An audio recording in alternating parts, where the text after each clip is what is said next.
Hey guys, in this video, I'm gonna walk you through my Facebook ad account, one that we spent 117,000. Pretty simple, can get straight to it.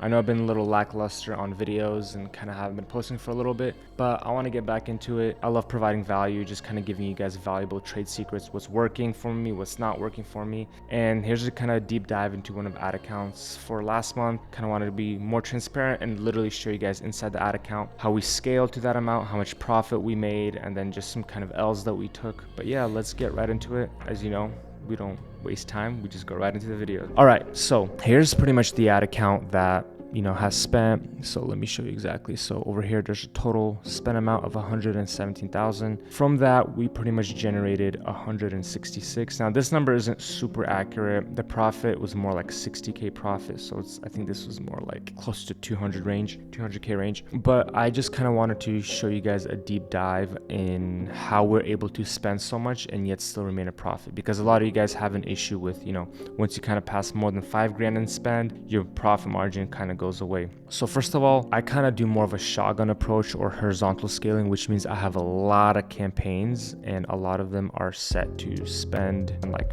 500. Well, they're based on ad set campaigns, so as you can see 300, 200, so a lot of it isn't crazy much ad sets. So almost everything that we ran was ABOs, or we ran some CBOs, but what was successful was ABOs. Pretty much the structure is one ABO campaign, 3 ad sets in each, and I believe one ad per, one ad. So this one was rejected, but we pretty much make 1 ad per ad set. And this is the winning creative. Remember, we've done testing, a lot of testing. We had to do like 15 creatives for this one. So make creatives, make your own.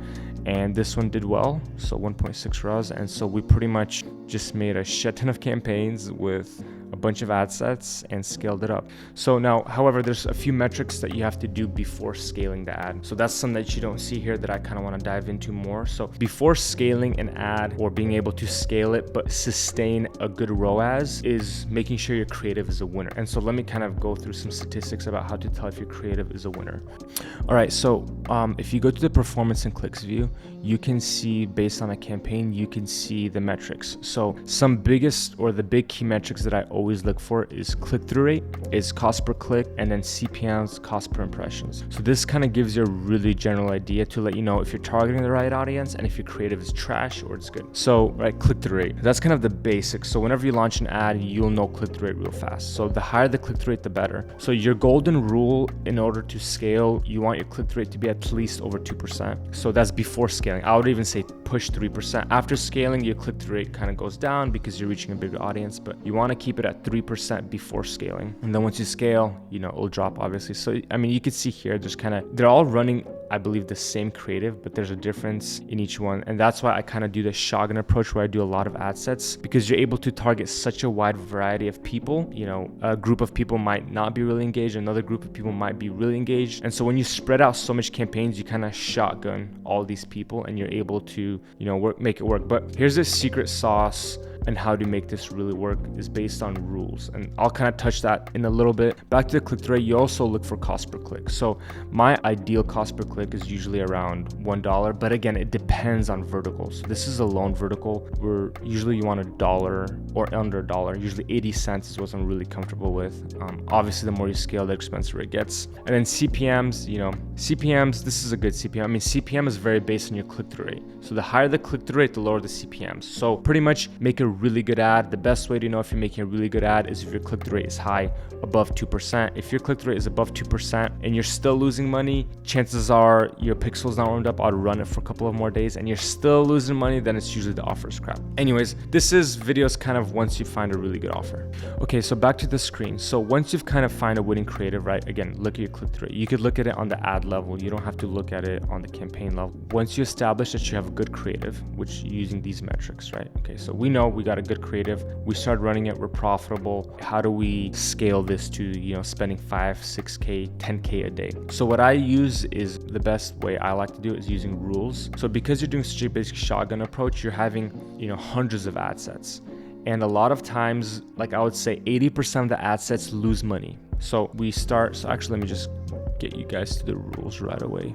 Okay, so here's pretty much the rules tab, and as you can see, we have campaigns that turn on and turn off. So campaign usually turns on at 12, so 12 a.m. Again, it depends when your offer is able to run, but 12 a.m. and turn off around 10:30. I turn off at 10:30 p.m. and not at midnight is because if you turn off at midnight, a lot of your budget bleeds into the next day and it kind of screws everything up. So turn off at 10:30. Okay, so this is what happens. When the campaigns flip on at 12, usually by 5, 6 o'clock, half of my campaigns are losing me money. And so here is what I have called a stop loss ROAS. So pretty much says if an ad set spends more than $8 and the ROAS is smaller than 1.4, and that's in 2-day time set, so it's looking only on 2-day, turn off, right? And I have pretty much turn off ad sets. And so pretty much this rule kicks in typically at like 5. I mean, it runs continuously, but typically all the ad sets spend more than $8 around 4 a.m., 5 a.m. I mean, you just have a mass turning off of ad sets. And so typically like 70-80% of your ad sets turn off. They're losers. And now you have 10%. Now you have 20% of your ad sets that are running. But because these ad sets have budgets of 200, 300, these are actually really producing you the profits. So turn off the losers, keep the winners running. And so that's kind of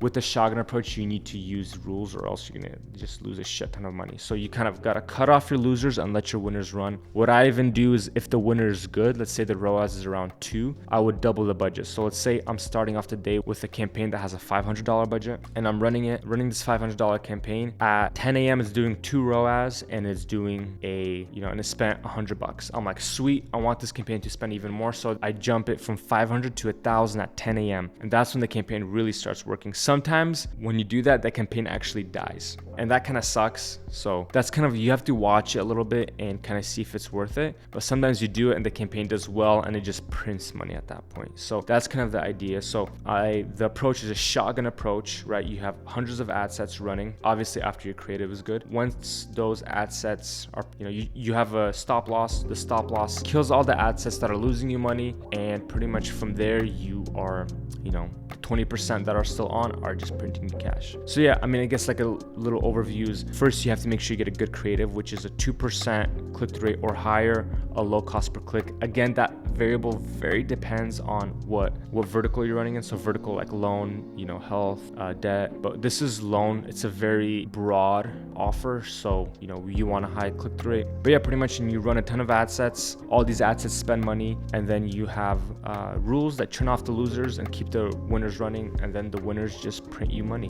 And so here's back in the dashboard, and as you can see, so each campaign doesn't make that much money on its own. So here's another view on the campaigns that spent the most money. So as you can see, each campaign 6,000, 6,000, 5,000, 4,000, it pretty much goes down. So I don't have a campaign that spent like 50 grand. Again, that's a different strategy, and that strategy does work. It just kind of depends. This works really well for me, so I'm just kind of showing you guys. By the way, these are the dates. We're on the 5th of April. This is pretty much last month, so this is fresh.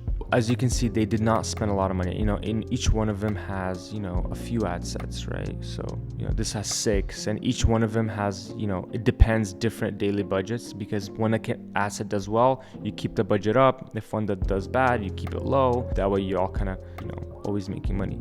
I mean, they're all just kind of very similar, almost the same creative, the same targeting, just kind of literally copy paste, copy paste, copy paste. We're able to pretty much make, I believe it was like 60 grand in gross profit off the ad spend. I mean, yeah, so we made a cool 60 grand just in this month, just on loan. I mean, we run many verticals. Again, I'll kind of show you more videos of what we run, kind of make more videos. I kind of even want to make a video of me cracking an offer, starting from an offer and pretty much making my way up into profitability. So that's pretty much going to be it, guys. Yeah, if you have any questions, comment down below. Again, I want to create content that's very tailored and that's specific and that's super value added. So comment down below like, hey, can you do a more breakdown on how you make a creative or how you do this? So I'd love to do that for you guys. But yeah, if you have any questions, comment down below. I mean, I'm always down to make another video for you guys. Also, there's a Discord community, so feel free to join that. Link down below. And yeah, join a bunch of crazy affiliates that are making money online. Sweet. See you next video.